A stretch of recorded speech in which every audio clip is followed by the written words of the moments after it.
Welcome back. Today we're exploring church structure, the leadership and organizational framework that facilitates church ministry. While structures vary between denominations and traditions, understanding your particular church approach helps you navigate its systems, respect its authority patterns, and participate appropriately as a member.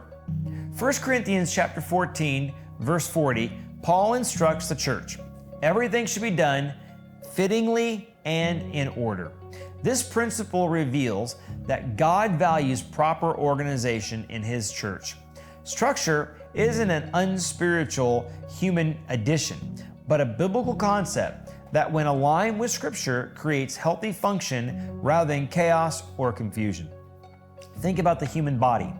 Its intricate skeletal structure isn't visibly external, but provides essential framework enabling movement and function.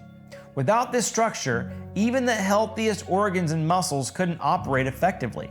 Similarly, church structure may not be the most visible aspect of the ministry, but it provides the framework that enables the church's various functions and ministries to operate smoothly. So, what elements of church structure should members understand? First, recognize your church's leadership model. The New Testament represents several leadership roles, including elders, overseers, 1 Timothy chapter 3, deacons, 1 Timothy chapter 3, pastors and teachers, Ephesians chapter 4. Churches implement these differently. Some have elder boards with shared authority. Others follow episcopal systems with bishops, while others practice congregational governance with members making the major decisions. Understanding your church's specific approach clarifies authority lines and decision-making processes. Second, familiarize yourself with your church's organizational chart. Exodus chapter 18 records Jethro advising Moses to establish leadership tiers for more effective ministry. Most churches similarly organize leadership into various levels and ministry departments. Knowing who oversees different areas helps you direct questions, concerns, and involvement to appropriate channels rather than causing confusion through bypassing established structures. Third, understand membership rights and responsibilities with your church's structure. Acts 6, 1-6 shows the church's early congregational participating in selecting leaders, while apostles established qualifications and roles.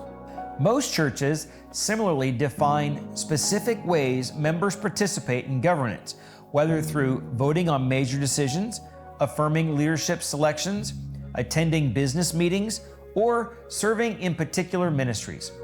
Knowing these expectations allows appropriate engagement. Fourth, learn how communication flows within your church's structure. Effective churches establish clear channels for sharing information upward, that is, members' concerns to leadership, and downward, that is, leadership decisions to congregation, and laterally between ministry areas. Understanding these channels prevents frustration from misplaced expectations or misdirected communication that bypasses established protocols. Fifth, recognize your church's accountability systems. Galatians 2, 11-14 demonstrates accountability even between apostles, with Paul confronting Peter over inconsistent behavior. Healthy churches establish mechanisms for financial accountability, leadership evaluation, doctrinal fidelity, and behavioral standards. These systems protect both the congregation and leaders from various forms of abuse or drift. This week, investigate your church's structure more thoroughly. Review any organizational information provided in membership material. Examine the church's website for leadership listings and ministry organization. If these resources don't provide sufficient clarity, schedule a conversation with a pastor or elder who can explain your church's particular approach to structure. As you learn about your church's structure, consider how you might engage appropriately within it. Are there leadership positions for which you might be qualified or called? Are there ministry teams aligned with your gifts? Are there places you could serve? Are there membership responsibilities you haven't yet fulfilled? Are there communication channels you should utilize for questions or concerns rather than circumventing established processes? Remember, church structure exists not as a bureaucratic impediment, but as organizational framework enabling effective ministry. By understanding and working within your church's structure rather than against or around it, you continue to fittingly and orderly function that glorifies God and advances His purposes.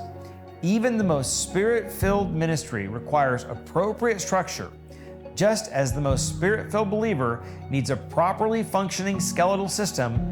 Both elements, spirit and structure, work together in God's design for His church.